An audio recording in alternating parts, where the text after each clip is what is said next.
Olá, sejam bem-vindos a mais um AlphaCast, o podcast aqui do AlphaJuris. Hoje temos aqui conosco o doutor promotor de justiça, doutor Cristiano Gonzaga, ele que é, como eu disse, membro do Ministério Público aqui de Minas Gerais, promotor de justiça, já foi defensor público também aqui em Minas Gerais, ele é professor de criminologia, direito penal, processo penal, autor de várias obras jurídicas, professor de vários cursos também, preparatórios para a carreira jurídica, de capacitação profissional, palestrante. Então, é um grande prazer recebê-lo aqui, professor Cristiano Gonzaga. E antes de darmos início aqui, vou deixar meus agradecimentos, como não posso falhar, aqui para a editora e livraria De Plácido, aqui de Belo Horizonte, para a Câmara de Conciliação, Mediação e Arbitragem, sediada aqui também em BH, o IDPJus, Instituto de Direito, Processo e Justiça, do Rio de Janeiro, e a Minas do Sul Cafés Especiais. Feitos os devidos agradecimentos, agradeço a Carolina, a Cacá, aqui também. Quer dar uma palavrinha? Não, eu só queria agradecer mesmo a sua presença, falar que nós estamos muito honrados por tê-lo aqui, que tenho certeza que a gente vai ter uma conversa muito próspera, muito compreendendo bastante frutos bons. Que bacana. Obrigado. Então, agradeço mais uma vez, Cristiano, pela presença. Para a gente falar um pouquinho hoje aqui, seremos aprendizes, obviamente, para tratar um pouquinho aqui do juiz das garantias, um tema que ficou aí em voga por um tempo bem razoável, sendo discutido algumas questões também junto ao Supremo Tribunal Federal. E também falar um pouquinho aqui de um tema interessante, direito penal do amigo. Bom, e para isso, eu vou passar a palavra aqui para o doutor Cristiano, para dar uma palavrinha conosco, para trazer, pelo menos inicialmente, alguns conceitos, alguma questão histórica, algumas percepções como promotor de justiça sobre essa temática do juiz das garantias, do direito penal do amigo. Então, agradeço mais uma vez, doutor Cristiano, pela presença. E pode começar como achar conveniente, a gente vai bater nesse papo aqui. Eu que agradeço a todos, né, principalmente ao AlphaJuris, né, que a gente está aqui trabalhando essa questão de desenvolver o ensino, levar conhecimento. Parabenizo muito mesmo a iniciativa de vocês e fico aqui extremamente feliz e honrado de ter sido lembrado para trazer um pouquinho sobre essa questão de direito penal, processo penal e criminologia. Então, meus agradecimentos e cumprimentos também. Bom, então vamos lá, né? Em relação ao juiz das garantias, primeiramente, né, o Supremo, são para quem está estudando para concurso, até mesmo na faculdade, ou aqueles que estão atuando, são, na verdade, 4 ADINs, né, que trabalharam isso daí, que é a ADIN 6298, 6299 e 6300 e 6305. Na verdade, são 4, 6298, 6299, 6300 e 6305. E o que aconteceu? Bom, o juiz das garantias, só para a gente entender, ele veio numa sistemática de melhorar o sistema acusatório. Que a gente tem um sistema acusatório e tem um sistema inquisitório. E aí, o sistema acusatório puro, que é o que está lá no juiz das garantias, é aquele juiz que fica equidistante entre as partes. Ou seja, um juiz que não vai lá ficar conversando com o promotor, conversando com a defesa, é aquele juiz que tem que julgar de acordo com os fatos. E o que o juiz das garantias tem a mais que a gente não tinha? Bom, primeiramente, quando a gente vai olhar para trás, eu estou no Ministério Público desde 2008, e em 2005, na Defensoria, sempre que eu trabalhei, até chegar a essa ideia do juiz das garantias, o juiz que eu trabalhava como defensor ou como promotor lá no inquérito é o mesmo que eu trabalho na sentença. Então, o que acontece para o ouvinte aqui que está querendo entender o porquê do juiz das garantias? Ora, um juiz que sem contraditório, porque lá no inquérito não tem contraditório, não tem ampla defesa, não tem devido processo legal, isso aqui é tudo postergado. Ele vai analisar um pedido de prisão do MP, aí ele defere. Mandar de busca e apreensão na casa de alguém, aí ele defere. E aí, sem contraditório. Só que ao longo do processo, ele vê que não tem como aquela prisão sustentar, ou não deveria ter sido dada. E aí a gente entra na questão um pouco da vaidade do ser humano, e também na questão assim, do erro. Mas será que eu errei? Então agora eu vou ter que absolver uma pessoa que eu prendi, o cara ficou preso 2 anos. Então tinha essa crise existencial. Todos nós somos seres humanos. Sim. Então não tem como eu falar que o juiz é um robô. Então, o que acontece? A figura do juiz das garantias vem para acabar com isso.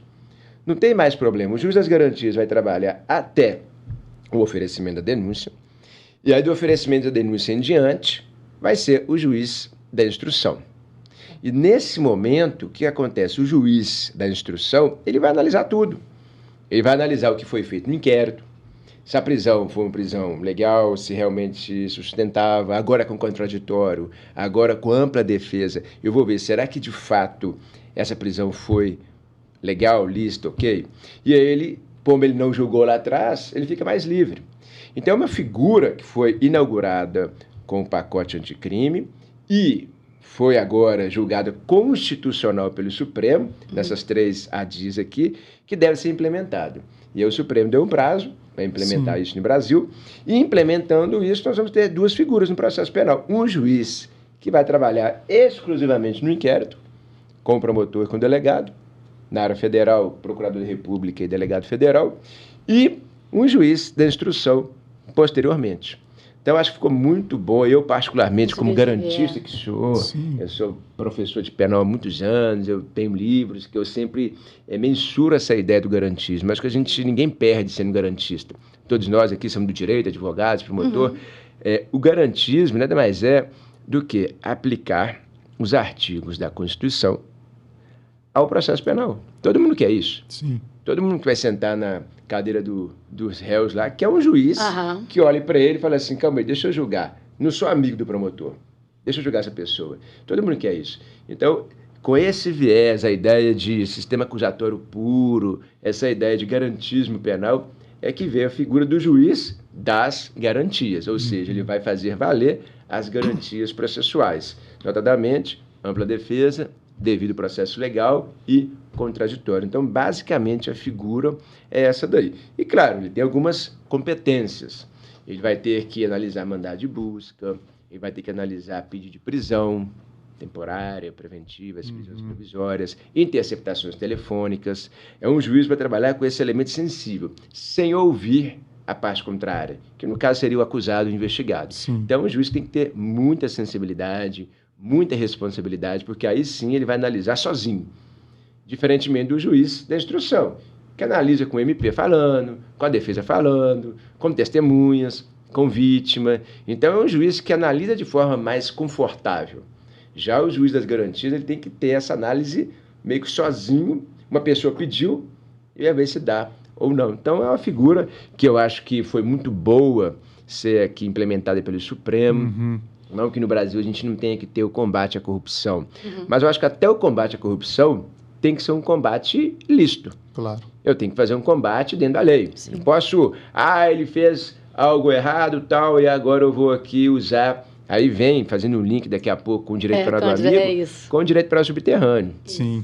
Que seria o direito penal, onde eu faço tudo para prender ou punir alguém que eu penso sabidamente, essa pessoa é criminosa, custe o que custar. Os fins justificam os meios. Então eu vou fazer tudo o que eu posso. Isso daí não é aceitável. É o direito penal subterrâneo. É o direito penal onde as autoridades elas vão descer junto na criminalidade, junto com os bandidos, para pegar os bandidos.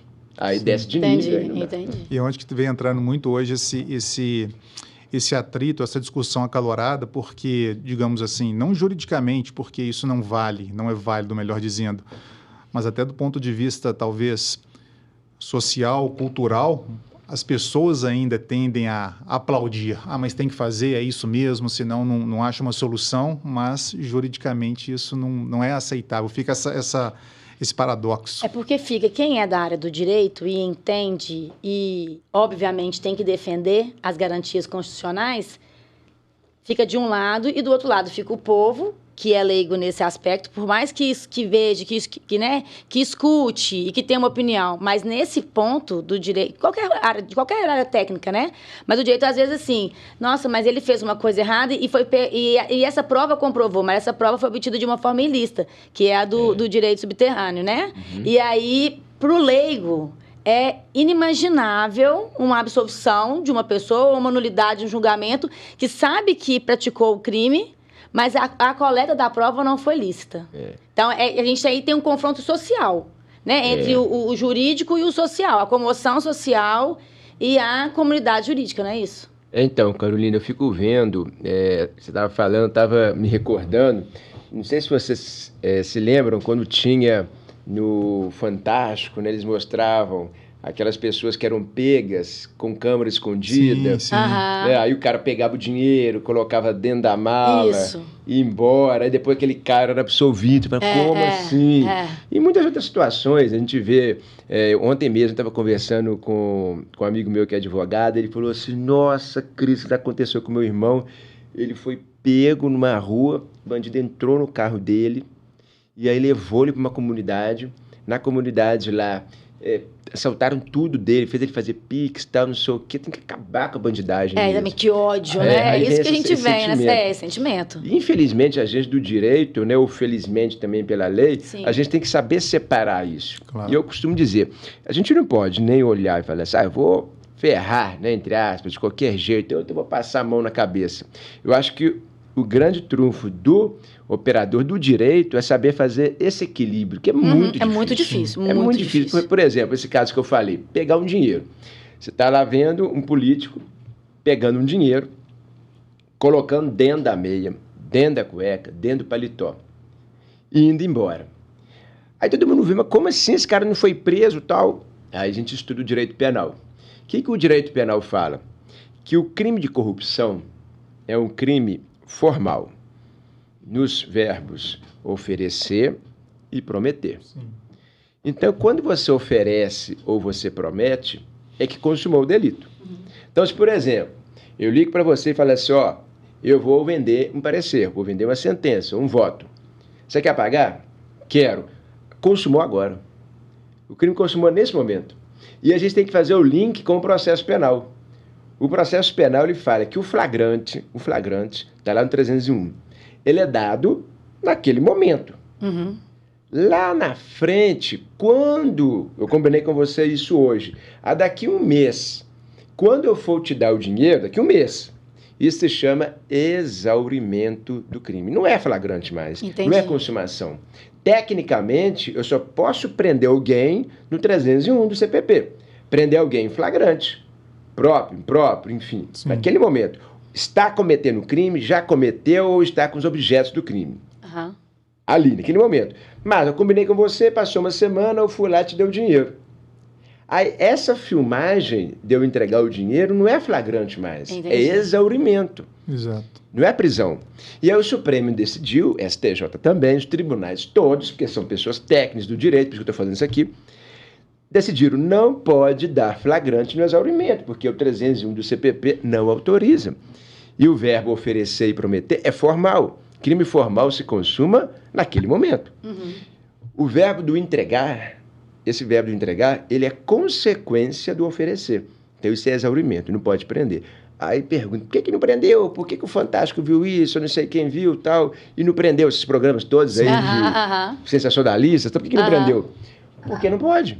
Porque se prender é ilícito. Aí quando prende, aí tem que relaxar a prisão, porque é legal. Exato. Aí o pessoal não entende, mas o que soltou agora? E fica difícil pro povo entender isso. Porque o povo tá movido ali pela sensação de impunidade. Mas claro isso que a gente como não pode, né? Não, sim. É preventiva. O pedido é preventivo. Sim. Não é flagrante. O povo não entende que não pode prender naquele momento. Sim. Naquele momento não pode, mas você pode prender quando? Preventivamente, só essa palavra. Isso é um absurdo, pegar dinheiro assim, eu também acho. Eu, como promotor, eu vou fazer o quê? Vou me dirigir a um juiz, olhar os requisitos do 312, Sim. que é a preventiva, e vou pedir ao juiz dar prende a pessoa. Só que o pessoal quer que prende na hora. Exato, o sentimento é esse, tem que ser agora. Isso, exatamente. Tem sentimento de que o flagrante aqui é a justiça, se não for e também quando não tem, ou quando há um relaxamento, a justiça não funciona no Brasil. É isso aí. O crime compensa. Não é assim que... Porque é tudo muito técnico. Sim. Não adianta. E o direito penal, ele tem que ser muito técnico. Pra gente que é da área do direito. Mas pra sociedade, que quer ver é imediatista, quer ver o resultado, acha que é uma impunidade. E esse papel do promotor e do juiz é muito difícil. Igual você falou, você tem que afastar ali qualquer emoção pra opinar, pra ter seu parecer, pra poder... No momento todo da sua atuação, não é? É difícil. E é muito difícil, porque cada vez mais eu estudo muito redes sociais e eu até estava vendo esses dias aí uma japonesa, eu acho, uma chinesa, que vendeu, eu acho que em 15 minutos, 68 milhões de reais em produtos. Ela fez vídeos, ela pegava o produto, mostrava em menos de um segundo, já mandava outro, mostrava, mandava outro, mostrando... Quase uma máquina, né? Igual a máquina, vendeu tudo. Que o pessoal hoje, no mundo, nas redes sociais, hoje, todo mundo quer vídeo curto, são shorts, né? TikTok é a rede mais acessada. Eu tenho uma filha. A minha filha, eu não deixo ela ver, mas não tem jeito, às vezes tem que ficar lá, né? Passando o dedinho pra cima, né? E vendo. Vem aquela rapidez. Mas o que você tá vendo aí? Eu tô entendendo. Eles não estão mais vendo. Eles estão pegando informação, passando, pegando informação. Então, assim, tá igual o robô. E cada vez mais a sociedade está nessa energia short, né? De vídeos de 10 minutos. Antes, a gente sentava, via seriado, maratona. Isso. Tinha aquele tela quente que você assistia. Na outra semana tinha a continuação, alguma coisa. Você esperava uma semana. Não era paciência só de assistir, era de aguardar chegar. De aguardar. Aí tem cenas do próximo capítulo. A gente ficava esperando. Hoje em dia, eu tô vendo, às vezes, vídeos com a minha filha. Ela fala assim, papai, tira esse negócio. Pula a propaganda. Ou então você passa com o dedo assim pra poder chegar mais rápido, né? Pra poder ver o que tá no final. A gente aí não aguenta assim, esperar. Nossa, só tô aguentando isso não. Essa geração nossa é a geração essa daí da prisão. O povo não quer mais esperar. É muito imediatista. Tem um processo. Tem contraditório. Mas demora muito. Tem. O pessoal parece que quer hoje direito penal de terceira, quarta, quinta velocidade, né? Exatamente. De primeira velocidade, que é, tem que acusar, tem que dar direito à defesa. Mas a mídia já colocou que ele foi pego, para que direito à defesa? Mas tem que ter direito à defesa. Tem que ter contraditório. Mas tem que caber recurso? Tem, vai que o juiz errou sozinho. Então é melhor o órgão colegiado errar, e depois outro. Então é difícil da gente hoje colocar na cabeça da sociedade essa ideia de garantismo, essa ideia de processo, porque a sociedade hoje está acostumada com celeridade. Eles querem o quê? Rapidez. Isso. Eles não querem mais pensar. Ninguém lê livro. Hoje a gente vê que as pessoas não estão mais lendo livro, estão pegando PDF de uma folha só, resumo. Enfim, então eu vejo que esse problema que a gente tem social é o problema que a gente está tendo no direito. Que as pessoas não estão aceitando mais, não estão com paciência mais de esperar um processo, ou de entender as leis, de entender que tem todo um percurso. Claro. Não é assim de uma hora para outra. Mas a sociedade está tão short, né, que a gente tem que agora educar nós comunicadores e professores.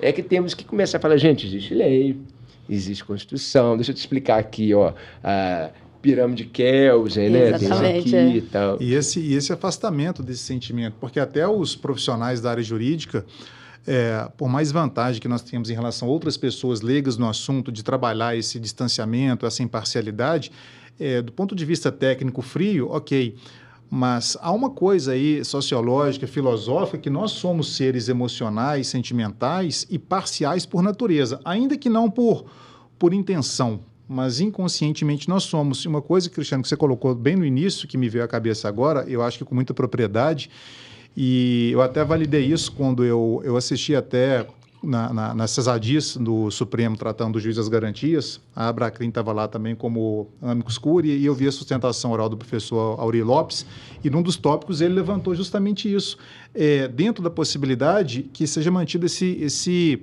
digamos assim, esse distanciamento desse, qual o termo que ele utilizou? Esse viés cognitivo inconsciente. Não resolve absolutamente tudo, porque nós somos seres humanos, falíveis, mas não deixa de ser um passo também, né? Essa questão toda, até porque, como a gente colocou, a sociedade está imbuída nesse sentimento de resposta e de imediatismo de uma forma assim, absurda. Esse imediatismo aí é aquela modernidade líquida, né? Que o Bauman falava, né? Ele falava, bom, vai chegar um tempo, não tão distante assim, que as pessoas vão aproximar quem está longe e distanciar quem está próximo. Exato. A gente vai no restaurante, eu vou com a minha esposa no restaurante, você vê. Todo mundo no telefone, conversando com quem está lá do outro lado, e a pessoa que está na sua frente lá, você não está conversando. Então, assim, a modernidade hoje virou líquida. Assim que teve aos 5 anos, teve a primeira pane do WhatsApp, ficou pânico geral, né? Ficou um dia. Eu lembro que uma amiga minha falou assim, nossa, eu vou ter que ligar para minha mãe. Eu falei, nossa, eu converso com minha mãe todos os dias, eu vejo meus pais todos os dias, minha irmã. Ela ficou incomodada que ela teria que ligar para a mãe dela. Eu acho assim, o grande problema dessa sociedade líquida, né? Eu fico vendo, às vezes, minha filha, que tem 9 anos de idade, essas pessoas que eles chegam tudo lá, já chegam no restaurante com o iPad, qual que é a senha do Wi-Fi? Eu tenho um de 7 e um de 11. Aí quando a gente vai almoçar, eu falo, pelo amor de Deus, agora não, agora é a hora da união familiar. Aí já criei isso, união familiar.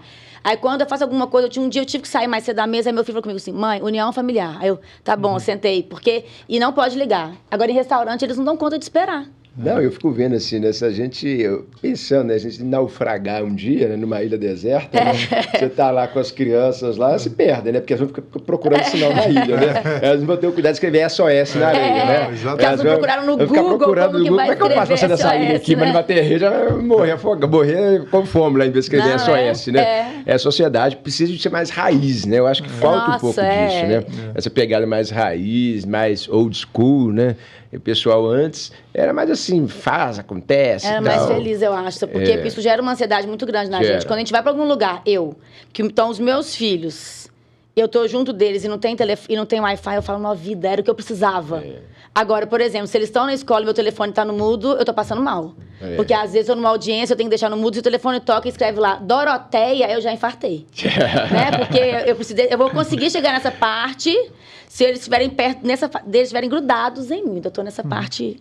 Até os 51 anos eu falei que eles vão ser assim, entendeu? Eu vejo assim, é muito complicado, né? E a sociedade, nessa pegada, né, do direito penal subterrâneo, alguns colegas, alguns juízes, alguns delegados, enfim, as pessoas, claro, elas todas ficam assim, bom, isso é um absurdo acontecendo, a impunidade no Brasil, tá, todo mundo tem esse sentimento, eu tenho, todos têm. Só que aí é aquele problema, né? Somos seres humanos. Vamos, então, por causa da impunidade, cometer um direito penal direito penal subterrâneo? Não vamos fazer isso daí. Isso aí é errado. Por que é errado? Porque isso que viola a lei, tem lá a violação à lei 13.869 de 2019, que é a lei de abuso de autoridade e tudo mais. Mas por que vem esse sentimento? Esse sentimento vem por causa do direito penal do amigo. Por quê? Porque o direito penal do amigo, aí, para quem não conhece, né, para quem está assistindo aí, ouvindo, em casa, no carro, no trabalho, em qualquer lugar, né? O direito penal do amigo, ele vem com o viés de que os ricos, colarinho branco, que é aquele que comete crime de sonegação fiscal, colarinho branco, pessoas bem vestidas, diferente do colarinho azul, que é a pessoa mais humilde, chão da fábrica, motorista de ônibus, que é o colarinho azul. O colarinho branco, que é a pessoa que tem dinheiro, pratica qual crime? Lavagem de dinheiro, sonegação fiscal, corrupção, evasão de divisas, são esses crimes. Então, esse tipo de crime, o que a gente tem visto no Brasil? Um movimento em 3 linhas. Um movimento que, primeiro, as leis são favoráveis. Então, eu vejo isso, os colegas assistem isso, todo mundo, por isso que quer essa revolta. E aí o que acontece? A gente vê que existem leis que favorecem. Por exemplo, todo mundo aqui que trabalha na área tributária sabe que se o cara sonega, se ele pagar o tributo, extingue a punibilidade. Está lá na lei, no artigo 9 da 10.684, de 2003. Lá fala, se ele pagar o tributo ou parcelar, suspende, pagar, acaba. Então, bom, se eu furto um telefone celular, sei lá, 10 mil reais e tal, se eu devolver o telefone ou se eu pagar, isso aqui extingue a punibilidade? Não extingue. Já continua respondendo por furto. Agora, o cara sonegou 20 milhões, 100 milhões. Ele pode parcelar isso no refis em 30 anos, com juros risórios por mês. Ou seja... Estimula a sonegação. É melhor ele pegar dinheiro emprestado com a Receita, né? Ele sonega, fala assim, eu te pago quando você me achar. Nos 5 anos para trás, se você me pegar, aí o lançamento tem que ser definitivo, tem súmula do Supremo, a súmula 24, vinculante... Se pegar, lançar, aí eu pago. Ah, mas eu quero parcelar. Ah, então você pode parcelar. E se não pegar? Se não pegar, ele sonegou, ficou bem. Pegou o dinheiro emprestado. Então, infelizmente, tem isso. É a primeira linha das leis serem favoráveis, que é o que se chama de criminalização primária, que é quando uma lei vem para beneficiar certos tipos penais. Aí a gente pega todos esses crimes sem exceção. Corrupção, pena 2 a 12. Lavagem de dinheiro, pena, se eu não me engano, a mínima é 3, a máxima não sei se é 10 ou 12, mas a mínima é 3. Concussão, 2 a 12. Peculato, 2 a 12. Sonegação fiscal, juizado, o artigo 2º, artigo 1º, a pena mínima, se eu não me engano, é 2. O que a gente tem de comum com isso aqui que a lei beneficia? Todos, acordo de não persecução penal. Ou seja, o artigo 28A, que foi implementado pelo pacote anticrime, que veio para punir mais, parece que eles deixaram isso ali de propósito, porque todos os delitos de colarinho branco, o cara faz jus ao acordo de não persecução penal. Ou seja, o Ministério Público vem, suspende uma investigação, não continua, não denuncia e fala, se você fizer isso aqui, acaba. Agora, por que o crime de roubo não tem? Por que o crime de furto eletrônico não tem, que é 4, a mínima? Golpe do Pix, estelionato eletrônico. Por que crime cometido por colarinho azul? Então, colarinho azul, eles não querem saber de benefício. Sim. Colarinho branco, eles querem, ou seja, um direito penal do amigo. Sim. E por que do amigo? Por que colocou essa expressão do amigo? O amigo é aquele que a gente está na escola do meu filho, da minha filha, estuda lá um cara que é colarinho branco, que praticou um crime, tem minha filha, tem eu. Aí tem um político que trabalha lá, é amigo de algum, enfim, figurão. Aí tem um empresário, um empreiteiro que é amigo do outro. Eles ficam entre amigos. E aí esse direito penal do amigo, o que ele estimula? Que eles conversem entre si e criem leis favoráveis. Porque o cara que é humilde, que trabalha o dia inteiro na rua, ele não tem como fazer lobby. Sim. Ele acorda de madrugada, chega de madrugada, não tem como. Agora, o cara que tem condição financeira, ele vai em Brasília, conversa, pede, fala, não coloca isso, não sei o que, tal. Enfim, aí ele consegue fazer uma lei favorável. Essa é a primeira. E aí só tem uma intervenção de leiga, por exemplo, porque às vezes fica, roubou um telefone celular, tá agredindo o patrimônio privado. A pessoa tem aquela dor imediata, aquela raiva, aquele sentimento.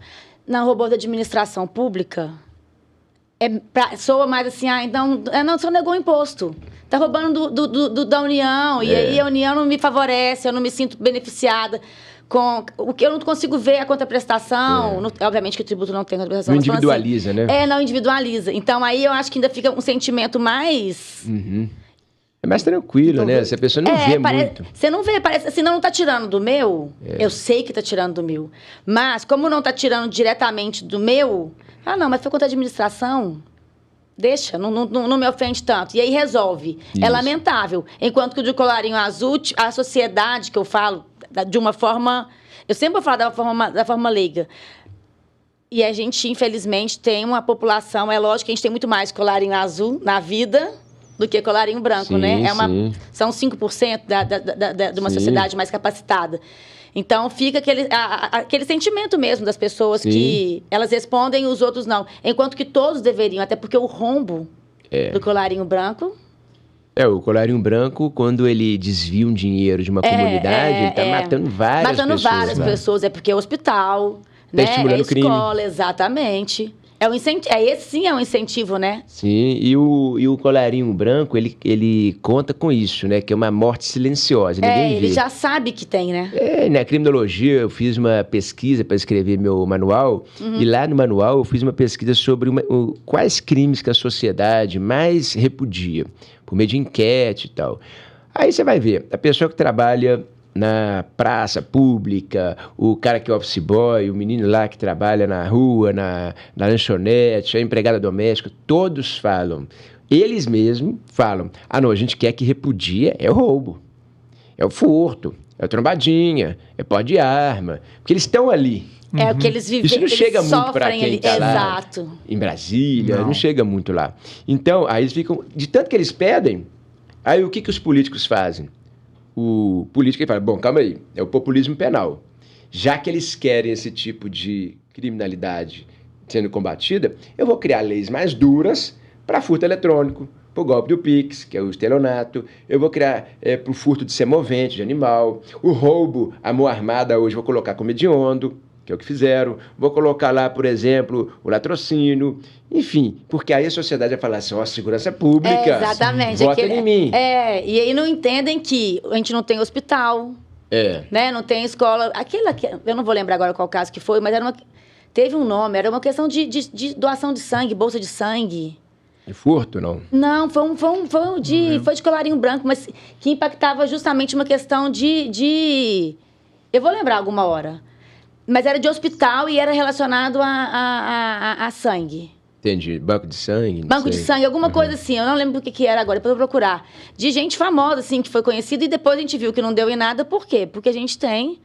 Não vê quem que foi, individualiza e tal. Vou tentar achar, enquanto vocês conversam aqui, vou tentar achar. E assim, é difícil, né? Porque o colarinho branco hoje também, ele conta com o apoio dos próprios operadores do direito, que é o promotor, o juiz, o delegado. Por quê?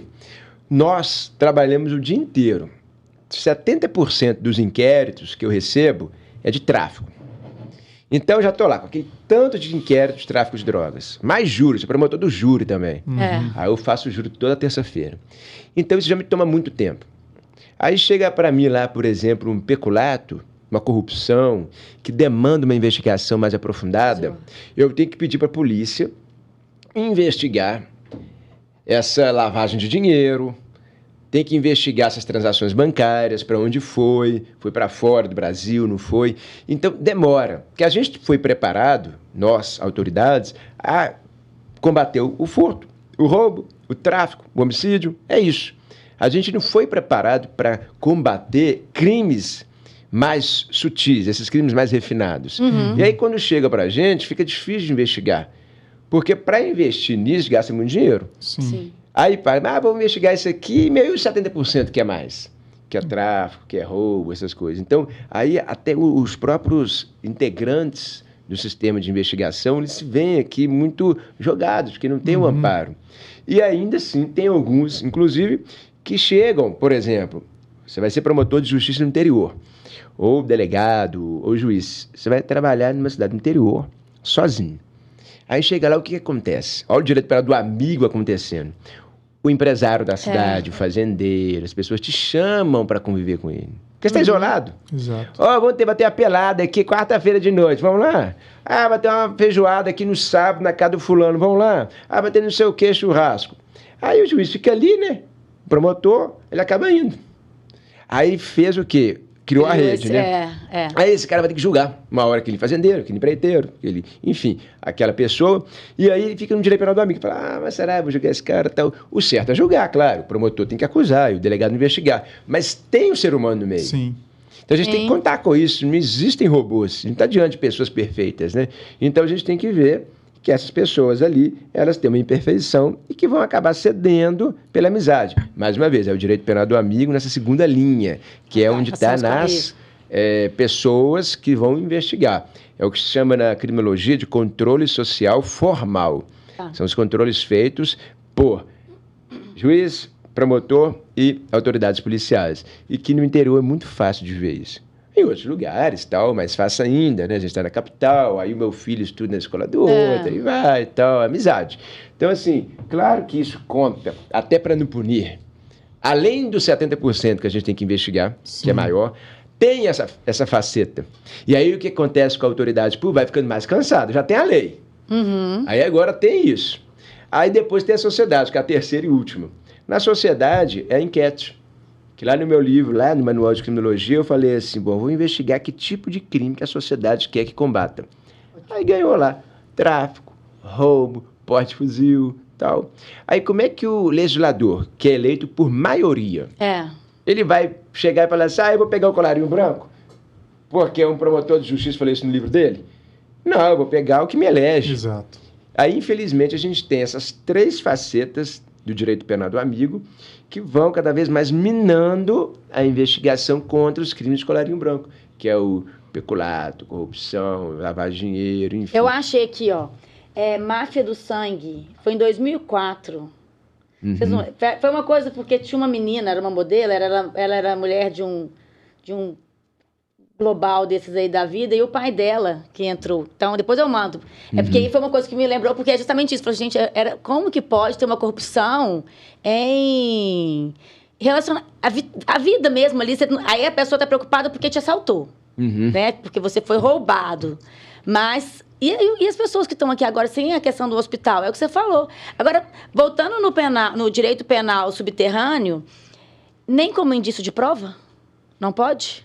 O indício para investigar pode. Não, mas não pode ser utilizado como nada, nem como uma... Ah, não. Aí não. Porque que acontece? Exclui tudo, elimina tudo. O que acontece? Inclusive, a jurisprudência do STJ agora está bem severa, no sentido de que qualquer prova que não atenda à lei ou à Constituição, se ela não atender à lei, é legítima, Constituição ilícita, uma prova criminosa, um flagrante forjado, uma tortura ilícita, tem que ser, inclusive, desentranhada dos autos, pode nem ficar lá. Entendi.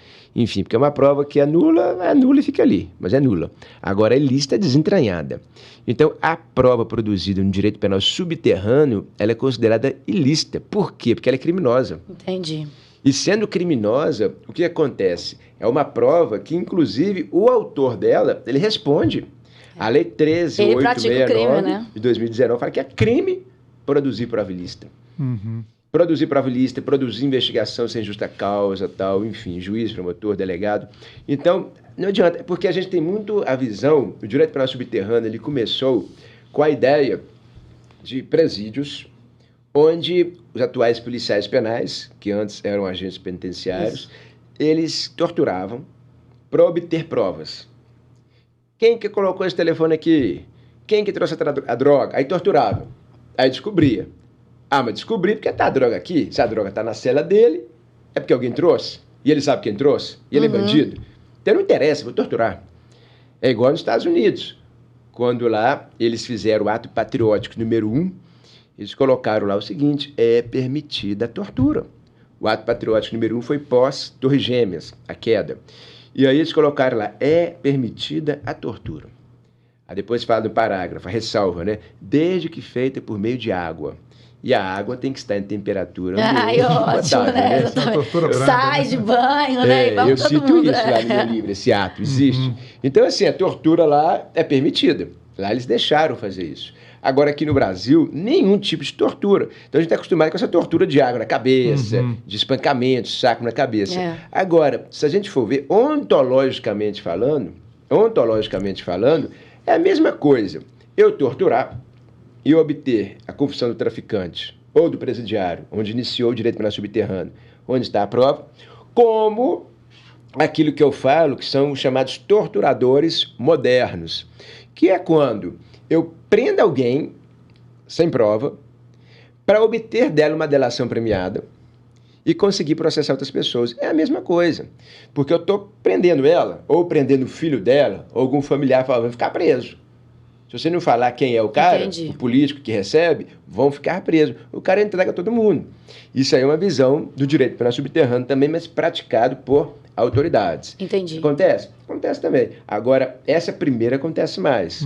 Só que tanto essa quanto essa aqui é pior, que é tortura, envolve espancamento e tal, mas é crime. Ontologicamente é igual essa, que viola também a lei de abuso de autoridade, que é crime também. Sim. Porque a população acha que só é crime, igual muita gente fala assim, eu não sei como é que eu estou sendo preso, eu não matei, eu não estuprei, eu não roubei. Ué, você fez um crime eleitoral? Exato. Então você fez um crime eleitoral, tá lá no Código Eleitoral, você tem que ser preso, tem que ser punido.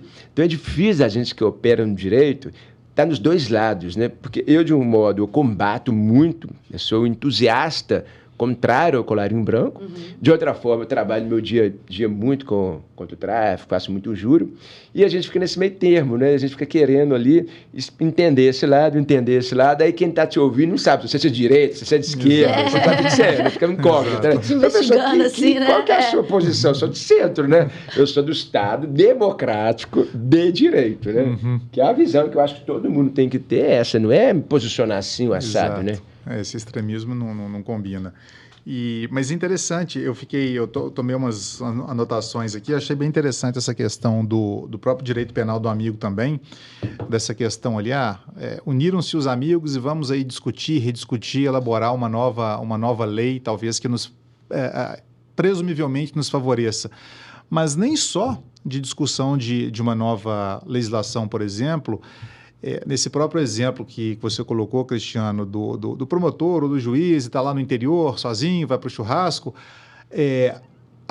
pode acontecer, ainda que de forma indireta, inconsciente, até mesmo uma interpretação, abro aspas aqui, frouxa da legislação penal incriminadora. Ela está ali, mas espera aí,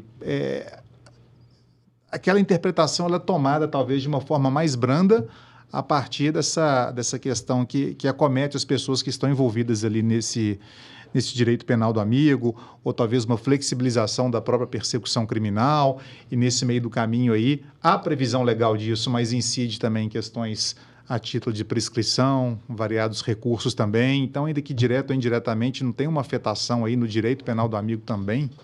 Sim, a prescrição, a pena em si, tudo isso contribui, porque quando você recebe um processo, um inquérito de direito penal do colarinho branco, você vê que são inquéritos gigantescos. Por quê? Tem advogado bom, junta aquele tanto de processo, né?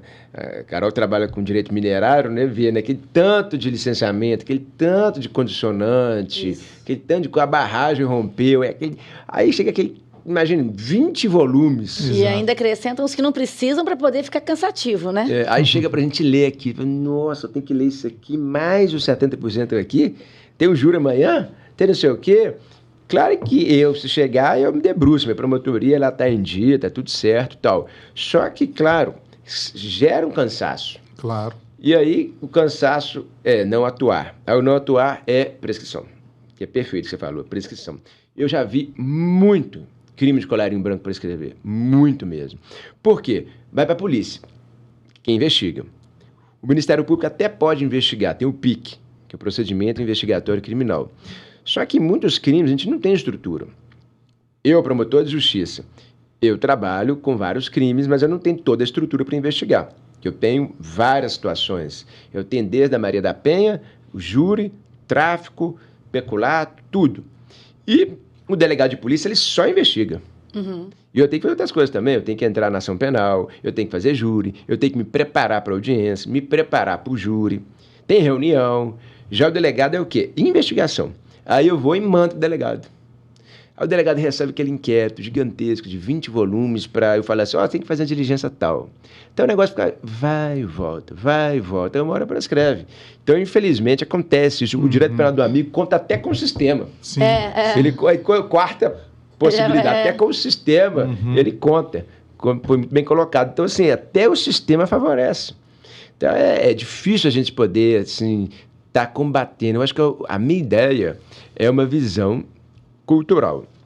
A gente tem que começar a conscientizar pessoas, como, por exemplo, aqui a gente está fazendo isso no podcast, né, da Alfa Júris, conscientizando os ouvintes, aqueles que estão vendo, conscientizando o que é isso, para as pessoas terem um estalo e falar assim, opa, é mesmo. Porque às vezes a gente entra tanto no automático da vida, no automático ali de que, é isso mesmo, sempre foi assim, deixa disso, tal, faz o que você quer ser. Passou, deixa pra lá. Ou então, você tem que fazer o que você quer, tem que fazer o que você quer para ser feliz. O importante é ser feliz, né? Exatamente. O negócio dessas coisas que a gente vê no dia a dia aí, eu até sou cristão, eu como cristão, né, a gente vê o diabinho que fala, não, faz o que te deixa feliz, né? Vai lá e faz, né? Então, se a gente for sentir e seguir os nossos pensamentos, a nossa carne, né? Você vai desse jeito, aí o pessoal fala, é esse mesmo. Desde sempre foi assim, desde Cabral, né? Desde descoberta. Assim. Aí a gente faz o quê? No automático. O problema do brasileiro que eu já vi é isso. A gente não é igual a alguns países mais assim, desenvolvidos, como, por exemplo, a gente vê aí Estados Unidos, tem muitos países da Europa, Japão, Coreia do Sul, que eles focam no estudo. Eles focam em desenvolver cérebros. O Brasil, a gente não teve nenhum ganhador do Nobel. Não tem. E tem muitas mentes aqui brilhantes que vão fugir, vão embora. O cara que é o maior bilionário do Brasil é o Saverin, lá, Eduardo Saverin, do Facebook. Foi morar fora.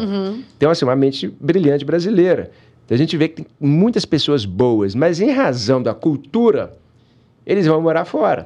Vai morar em outros países onde ele vê que a cultura é melhor. Eu estava vendo os bilionários da Forbes. Todos moram fora do Brasil. O Lehman mora na Suíça, o outro mora na Suíça, a do Banco Safra mora também na Suíça, o outro mora em Londres, o Saverin mora na Singapura. E os filhos não são criados aqui, né? E não a são gente criados. E o que tem em comum com isso tudo? É o que se chama na criminologia de prevenção primária. O que é a prevenção primária? Para prevenir crimes. Todo mundo é preocupado com segurança. Sim. E como é que eu faço para prevenir crimes? É a primária. O que quer dizer prevenção primária? Qual é a velocidade que o seu país implementa políticas públicas? Então, o país que melhor implementa políticas públicas é o país mais seguro. A prevenção primária é quando você está preocupado em implementar saúde, educação, saneamento básico, tudo isso. Ora, Suíça, Londres, Singapura, Coreia do Sul, lá não tem roubo, lá não tem furto. Lá as pessoas vão para os lugares despreocupadas. Quando que você pode sair com um relógio aqui ou em outro lugar? Aqui não pode. Quando você pode... Eu ando armado, tem porte de arma, mas aqui não tem. E assim, lá nesses países, você vai lá, por exemplo, eu já fui lá em Genebra, eu entrei no coletivo lá, coisa brasileiro, né? Brasileiro, entrei lá, aí abri o coletivo, eu entrei e tal. Onde que paga, né? Até procurou onde que paga tal, porque olhando assim, não falo, né? A língua e tal. Tem coisa errada aqui, não tem coisa errada, aí o pessoal entrando, saindo. Aí falou que o coletivo lá, o público é de graça, em Genebra, que lá são cantões. Na Genebra ali é de graça. Aí você fala, que isso, coletivo de graça. E as pessoas, assim, todas bem arrumadas, você não vê pobreza. Mas por quê? Não é porque eles são preconceituosos, é porque é um país desenvolvido. Desenvolveu. E a Suíça é extremamente desenvolvida. Então a gente vê que é cultural isso. É cultural. Singapura, ele foi para lá. Cultural. Lá, se jogar chicletes na rua, em Singapura, você é preso. Jogar chicletes na rua. Droga na prancha de surf, o brasileiro lá, não sei se morreu ou não. Teve um brasileiro que foi preso lá, pena né? de morte, né? Quase, né? Pena de morte. Então, assim, lá, claro que a implementação assim, é muito severa, mas não é de uma hora para outra, é cultural. Por isso que eu acho, parabenizo mais uma vez vocês aqui, porque a gente está conscientizando as pessoas para ter uma cultura melhor. Para a gente falar assim, mas por que eu estou fazendo isso? Ensinar minha filha que ela não pode jogar as coisas no lixo, que ela não pode fazer bullying, que ela não pode fazer isso. Jogar no lixo. Jogar no chão, jogar no lixo ela pode, né? É verdade. Jogar no lixo, tem que ser no lixo, não no os meninos chão. vão assistir e falar, tá vendo, mãe? O promotor de justiça falou que não pode no lixo. Jogar no lixo, Então, assim, eu vejo que é cultura. E esses países todos, a gente tem exemplos e mais exemplos. Eu estudei um pouco a Suíça lá antes de ir, e eu vi o seguinte, o que acontece lá? Lá a votação é no papel. É no papel. Tem lá uma urna na esquina, tem um papel, o cara vai lá e escreve, não é obrigado a votar, ele vota quem ele quer nos cantões, e aí ele vota, coloca o nome de quem ele quer dentro da urna. E eu estava ouvindo, tem muito tempo isso também, um jornalista falou exatamente isso que eu visualizei lá. Ele falou assim, nossa, mas enfim, eu perguntei lá pro cara, e se alguém votar 2 vezes? E se alguém... Eles não têm por isso, né? Tacar fogo na urna, a urna era para tacar fogo, aqui é a urna eletrônica. Eles ficam assim, sem saber responder, né? Ele falou, mas quem faria isso? É. Mas quem faria um negócio desse? Então, assim, é cultura. Aqui no Brasil, a gente tem que fazer tudo. É o contrário, né? E a urna eletrônica, o povo ainda desconfia e tem esse negócio. Então, assim, no Brasil, tudo é a desconfiança. O brasileiro, a gente tem esse problema, né? Então, é cultura. É a desconfiança, porque também sempre está muito... Eu tenho uma desconfiança aqui e uma corrupção ali. Então, você não consegue defender, porque, não é assim, você fala, mas isso aconteceu... Isso pode acontecer. Mas veja bem, como que é uma questão... Não, lógico, de lá, eles não pensam nessa possibilidade. Mas como que é uma questão de educação e comportamental, Sim, isso lógico. vai sofrendo, vai passando por um escalonamento até atingirmos a criminalidade. Isso. Seja do furto, do roubo, ao homicídio ou crime de colarinho branco.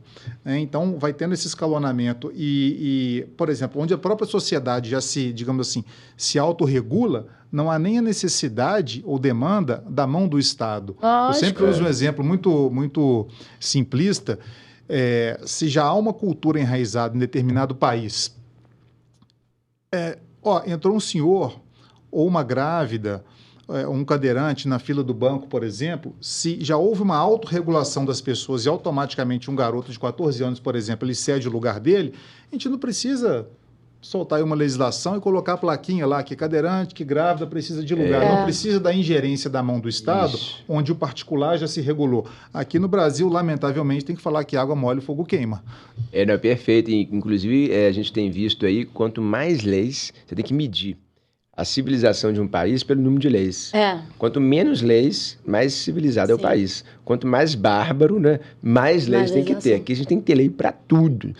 É crime produzir prova ilícita, é crime fazer bullying, é crime roubar, é crime isso. Então, assim...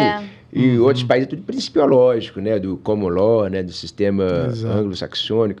Enfim, no Brasil é isso. A gente tem que ficar sempre apontando. E a gente vai vivendo isso, né? Automático, é o que eu falei. Torcendo para poder mudar, né? Porque para as outras gerações, né? Mas sempre foi assim. E não pode sempre ser. Sempre foi assim, mas vamos mudar. Sim, claro. A gente tem que mudar. Você não quer viver um país melhor? A gente não mora aqui, a gente não eu sou promotor aqui, vocês trabalham aqui. Então a gente tem que mudar isso aqui. Né? Enquanto a gente não fica bilionário, né? Não vai morar fora, né? Não vou ficar nunca, né? Então, assim, para esses lugares, a gente tem que mudar isso aqui. Porque quem faz a sociedade somos nós. Então, os promotores, os juízes, os advogados, a enfermeira, a empregada doméstica, o dono de empresa, o Brasil é isso. Então, a gente tem que conscientizar essas pessoas para falar, vamos mudar o local onde nós moramos para a gente viver melhor, porque isso é que a criminologia faz. Só que a criminologia é um estudo, que hoje que eles estão implementando, hoje que eles estão colocando nas cadeiras, né, das faculdades. Não tinha. Todo mundo sempre falava disso, porque a criminologia que a gente está falando o tempo inteiro aqui é criminologia, né? Essas ideias e tal. Só que sistematizar isso não tinha. E outros países, como por exemplo os Estados Unidos, é cadeira obrigatória a criminologia. Agora passou a ser. Então eu acho que é uma questão cultural. O Brasil, a gente está avançando, né? Claro, está bem melhor do que antigamente, né? As crianças estão mais informadas, a gente tem mais assim, liberdade de expressão. Não era igual um tempo atrás que você falava era preso. Hoje a gente pode falar, hoje a gente tem mais visão, né? Enfim. Então eu acho que a gente está avançando. Agora é conscientizar essas coisas bobas, de educação, fechar a janela. É o mínimo, né? É o mínimo. O mínimo. A gente está com problema de segurança lá no meu prédio. Aí todo mundo falando assim, não, porque tem que colocar um ecluso aqui, tem que colocar um cara armado, mas tem que colocar não sei o quê, todo mundo cheio de ideias. Aí essa mesma pessoa, lá na academia do prédio, tem a janela que dá para a rua, que é só o cara pular e ele entra, deixa a janela aberta. Exato. Aí você vai, como é que você quer o segurança armado? Você quer clube, você quer isso, mas tá deixando a janela aberta? Não vai adiantar nada. Então, assim, tem que começar por você. Vou fechar a janela, vou guardar os pesos no lugar, porque peso não volta sozinho, né? Aí, pela academia, não volta sozinho. Aí vai a faxineira lá, coitada. Cai no pé dela, aí machuca. Aí a pessoa brasileira também é muito assim, o que você vai fazer? A questão é do respeito ali, é um respeito primário, né? É a base, é o mínimo.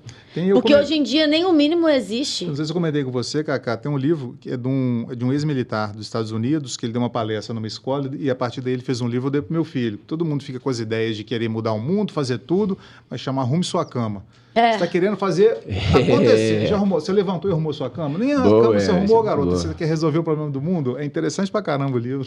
Não, isso aí é bom mesmo, você tá fazendo é bom. Eu falo com minha filha que quer arrumar a cama, minha filha, mas pra quê? Porque não é arrumar sozinho, não. Mas não tem empregado. Eu falei, mas tem outras coisas pra fazer, ué. E depois que se der, ela vai arrumar. Então você tem que arrumar a sua cama pra aprender a arrumar o quarto. Porque a gente tem que dar o comando. Não tem como. E tudo é comando. Eu acho que a gente não pode pecar pela omissão. Né? Porque, igual o Luther King falou, né? Pior não é a ação dos maus, mas o silêncio dos bons, né? Então, a gente tem que estar sempre... Eu estou falando aqui, vocês estão falando, a gente está aqui, pelo menos, fazendo, falando, executando. Com certeza. O pior é quem está lá, mas sempre foi assim, não, vou ficar vendo isso, não. Vou, tá tudo ótimo. Exatamente. Vou ficar no pão e circo. Mais cômodo, mais fácil. Então, tá tendo jogo do Atlético, do Cruzeiro, eu vou beber minha cerveja, tudo certo. Vou preocupar com a tabela do campeonato, se a cerveja estiver vindo, é tudo certo. Pão e circo. E é da época de Roma, né? O problema é esse. Se a gente for nessa vibe, né, de pão e circo, a gente nunca vai sair do lugar. Né? Porque fica no conforto. Doutor Cristiano, eu tô preocupada com o seu horário, porque por mim, pela gente aqui, a gente ficava... A gente vai fechar, então. Mas eu queria muito saber a respeito do seu instituto e das suas obras. Então, primeiro a respeito dos livros, dos manuais, que você pudesse falar um pouco pra gente, das suas redes sociais, como te encontrar. Então, para quem quiser me seguir nas redes sociais, é @CrisGonzaga, @CrisGonzaga com CH. Aí lá eu estou sempre postando questões de criminologia, falando essas coisas do dia a dia, sempre envolvendo no viés, né, da criminologia, do penal, do processo penal. Então, @CrisGonzaga. E lá tem também minha apostila de direito penal, tem lá parte geral, parte especial, essa é para concurseiro mesmo, para quem quer estudar para concurso. Eu, enfim, minha vida foi toda feita na área pública, muitos anos estudando e muitas reprovações. Fui reprovado 18 vezes antes de passar no primeiro concurso. Então, assim, eu formatei um material de apostila voltado para penal, parte geral e parte especial. E por fim, eu tenho também os livros, né, o Manual de Criminologia que eu falei aqui, está na editora Saraiva. E, por fim, eu estou com um conjunto de aulas, que é o DCC. Que, na verdade, é um instituto de aulas e tudo aqui, que é Descomplicando as Ciências Criminais, DCC. E lá no DCC eu tenho aulas de criminologia, tudo completo, tudo áudio e vídeo, né? Leis especiais, todas as leis especiais, processo penal, penal geral e penal parte especial, voltado para operadores do direito e para quem quer fazer concurso público também. Então, DCC. Tudo isso está lá no meu Instagram, é só seguir lá, @CrisGonzaga. Espero que tenham gostado aí, né? Não, não, me dá mais 2 minutos seus aqui. O seu instituto. Tá, eu também estou com um instituto que a gente faz sempre aulas, palestras com autoridades, mas está lá, é o Instituto Linkap, que a gente tem... Tem um Instagram próprio dele ou não? Não, tá lá também, Enfim, a gente está com eventos, com aulas, que a gente está sempre colocando isso também lá nas minhas redes sociais. Então, praticamente, nas minhas redes sociais, as pessoas encontram tudo isso aí. Excelente. Então, doutor Cristiano, eu fico pesarosa de já ter acabado, mas tem os seus compromissos e... Quando o senhor você falou no começo, né, que ficava muito honrado, a honra foi toda nossa, ter uma pessoa com a disponibilidade sua, com o seu conhecimento, com a boa vontade e a generosidade de explicar, né? Porque, às vezes, quem está mais na área civil, como é o meu caso, eu fico afastada do direito penal. Foi na época de faculdade e tudo. Então, e a leveza como você leva, que é o ser feliz, mas sem ser feliz, mas com a técnica, é muito importante. É um aprendizado que a gente consegue fazer de uma forma leve e útil. Então, assim, eu agradeço. Foi desde o primeiro momento em que eu mandei a mensagem do convite e você aceitou. Cara. Então, as pessoas nem respondem às vezes. Nossa. Então, como pessoa, né, eu queria te agradecer demais pela sua postura. Obrigado. Como o Ministério Público, a gente não precisa nem falar. Eu te acompanho, então eu vejo como é a sua atuação. E só tenho a agradecer mesmo, pedir desculpa por ter passado um pouquinho do seu tempo, mas por mim aqui a gente estava... E quando o bate-papo é bom, né, a gente vai indo, vai falando. A gente tem umas conversas, né, que a gente fica a tarde inteira, né? A gente descobre até cura de doença, né? Vai falando. Uma puxa outra, né? Então, assim, mas eu me coloco à disposição, sempre que precisar, tu aí, pra gente fazer esse bate-papo, nas redes sociais também, se for para fazer outro tipo de evento aí. Ai, mãe, a gente fica muito agradecido, né? Disponível, que eu acho que é bom, nesses momentos que a gente consegue falar um pouco o que a gente pensa. Porque livro a pessoa tem que pegar para ler, a apostila tem que pegar para ler, curso ela tem que assistir, tudo. Então, às vezes a pessoa quer uma coisa assim, mais para ela estimular a ideia dela, daquele estalo, porque dá né? Partida. Agora, eu, por exemplo, já quero comprar o DCC. Eu já quero, não atuo essa parte, mas eu preciso saber sobre isso. Então, é isso mesmo, de uma conversa vão surgindo os interesses, né? Sim. E outra coisa muito importante, você falou a questão do concurso. Não foi de primeira. Não. Isso é uma questão que incentiva, aumenta a admiração. Eu acho que a pessoa não desanima. Fala, poxa, mas o primeiro defensor, agora Ministério Público, promotor de Justiça. Eu acho bom falar pro pessoal que está ouvindo, né? Porque senão fala assim... Aquele maravilhoso mundo, né? Concursos, né? Tá com a vida aí pronta, tudo, enfim. Isso aqui que a gente está vendo hoje, né? Eu tô com 43. Começou quando eu tinha lá atrás 19 anos, né? Que eu... Desde a faculdade? Entrei na faculdade, tem que contar, né? 5 anos de estudos, aí fiz monitoria, fui monitor, aí depois eu entrei no mestrado, fiz mestrado. E desde lá você já pensava no concurso? Não, na faculdade sim, porque eu não tenho pedigree jurídico, né? Eu não tenho pai que é da área, mãe, ninguém. Então eu tinha que ir pro concurso. Aí eu falei, tem que começar em mim, né? Se for começar alguma coisa, tem que ser em mim. E aí eu fui para a área do concurso, já fui estudando, na faculdade eu fazia prova. Comecei já no 8º período fazer prova, e aí, começando as provas no 8º período, até eu passar, eu formei com 22 para 23, eu fui passar no concurso de Defensoria Pública com 25, então eu já estava estudando no 8º período, mais esses 2 anos de estudo, que eu fui reprovado 18 vezes, aí 18 reprovações, aí depois dessas 18 reprovações aí, que eu fui passar no concurso da Defensoria Pública. Aí passei em defensoria, o salário na época era R$2.000. Eu, como sou de família humilde e tal, eu mantenho meu pai, minha mãe, aí eu falei, não tem como. Eu gostava muito da defensoria. Aí eu falei, o que está mais próximo do MP? Que é da defensoria. O MP. Aí eu fui para estudar para o MP. Foram 4 reprovações, mais 3 anos tomando bomba. Aí você vai ver, passou novo, passou com 27. E continuava como defensor, estudando? Continuei como defensor. E respirava de vez em quando, né? Respirava, já dava aula na faculdade, dei aula no Milton Campos, muitos anos. Já dava aula, desde eu fui de professor, um dos mais novos da faculdade, com 22 para 23 eu comecei a dar aula.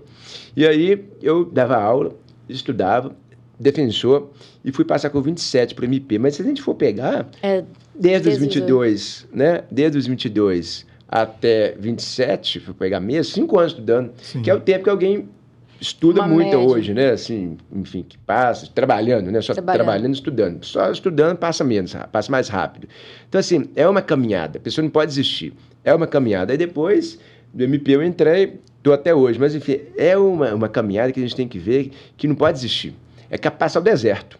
Porque muita gente fala assim, eu tenho que romper na vida. Só que a pessoa não quer romper. Porque o romper é romper, né? Tem que passar a barreira, né? Tem que bater e quebrar, né? A pessoa quer romper voando, né? Não, ela tem que estudar, tem que tomar reprovação, tem que chorar, tem que suar em cima do livro, tem que, enfim, tem que fazer algo.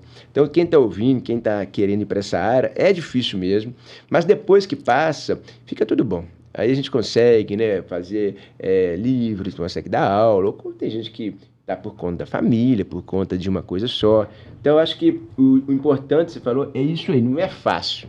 Porque hoje vê o produto pronto, né? Com 43 anos, pronto. Eu quero isso aí, mas calma aí, você quer os 20 anos para trás? Porque tem gente que às vezes não quer passar pelo caminho, né? Então, o caminho, ele é necessário, né? Então, assim, eu acho que com muita fé, né? Com muita luta, com muito suor, a gente consegue vencer. Ótimo, maravilha.